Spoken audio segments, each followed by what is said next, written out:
अस्सलाम वालेकुम क्लास। हमारा चैप्टर स्टार्ट हो रहा है, चैप्टर नंबर 11, और उस चैप्टर का नेम है पैरेललोग्राम्स एंड ट्रायंगल्स। ट्रायंगल्स के बारे में भी आप पहले पढ़ चुके हैं, पैरेललोग्राम के बारे में भी आप पढ़ चुके हैं। आपने एक चैप्टर किया था जिसका नाम था थ्योरम रिलेटेड विद एरिया, जिसमें सारे के सारा उन्होंने जो डिस्क्राइब किया था, जिसके ऊपर आपने सारा वर्क किया था थ्योरम में, वो पैरेललोग्राम्स ही थी और ट्रायंगल थी। मतलब अगर पैरेललोग्राम्स थी तो हम हिंट में कंस्ट्रक्शन में ट्रायंगल बना रहे थे, और अगर ट्रायंगल थी तो हम कंस्ट्रक्शन में पैरेललोग्राम बना रहे थे। अब हमारा, क्योंकि आप ऑलरेडी सबके बारे में जान चुके हैं, तो मैं डायरेक्ट अपने थ्योरम पे आती हूँ। थ्योरम की स्टेटमेंट अगर आप देख रहे होंगे तो मैंने बहुत ज़्यादा खुली खुली करके लिखी है। वैसे ये तो 1 2 3 यहाँ तक ख़त्म हो जाती थी, लेकिन मैंने क्यों चीज़ लिखी है ताकि मैं आपको हर एक के बारे में स्टेप्स बता सकूँ कि इन तीनों की तीनों स्टेप्स में किस बात का जिक्र किया जा रहा है। सबसे पहले हमारे पास है इन अ पैरेललोग्राम। इसका क्या मतलब है कि हमने जो डायग्राम बनानी है वो हमने क्या बनानी है, पैरेललोग्राम बनानी है। ठीक है, पैरेललोग्राम बनानी है।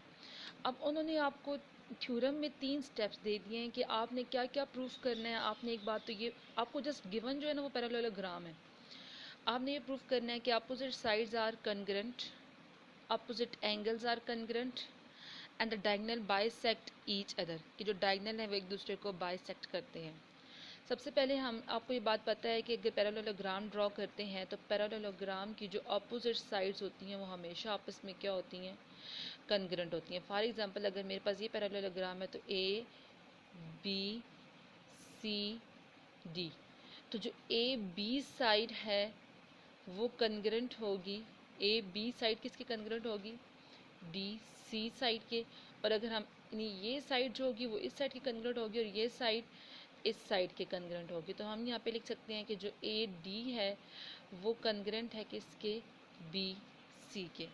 ये हमारे पास फर्स्ट प्रॉपर्टी होगी जो हमने मतलब इसमें प्रूव करना है कि इसका जो अपोजिट साइड्स हैं वो आपस में क्या है, कंग्रेंट है।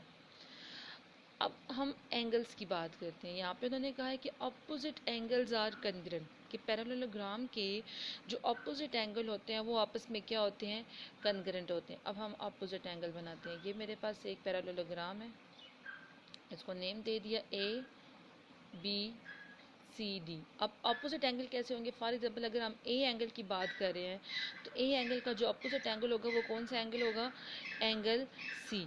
इसका क्या मतलब है, जो एंगल ए है, एंगल ए जो है वो अपने अपोजिट एंगल कौन सा उसका, सी, उसके कंग्रेंट है। और अगर हम एंगल बी की बात करते हैं तो एंगल बी किसके कंग्रेंट हो जाएगा, एंगल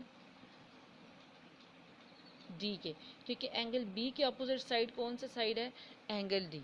और लास्ट उन्होंने हमने कहा प्रूफ करना है, उन्होंने वो कहते हैं डायगोनल बाइसेक्ट ईच अदर। ये आपको बात पता है कि पैरेललोग्राम के डायगोनल्स हमेशा एक दूसरे को क्या करते हैं, बाइसेक्ट ही करते हैं। मैं ये एक पैरेललोग्राम बना रही हूँ,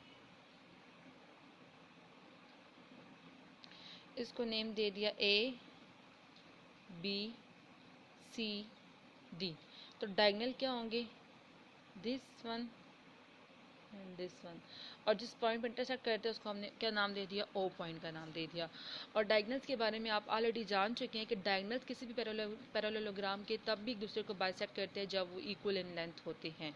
डायगोनल्स का इक्वल इन लेंथ होना, डायगोनल्स का इक्वल इन लेंथ होना मस्ट होता है। ये बात आप यूनिट 9 में भी पढ़ चुके हैं कि डायगोनल्स तब भी एक दूसरे को बाइसेक्ट करते हैं जब उनकी लेंथ आपस में क्या होती है, इक्वल होती है। अब थ्योरम की स्टेटमेंट आपको मेरे ख्याल से अंडरस्टैंड हो चुकी होगी कि अपोजिट साइड कंग्रेंट होती है पैरेललोग्राम की। पैरेललोग्राम की प्रॉपर्टीज़ ही हो गई कि अगर कोई आपसे पूछे तो आप ये कहें कि opposite sides are congruent, opposite angles are congruent. अब कंजक्टिव एंगल्स भी मैं आपको बताऊंगी बट लेक्चर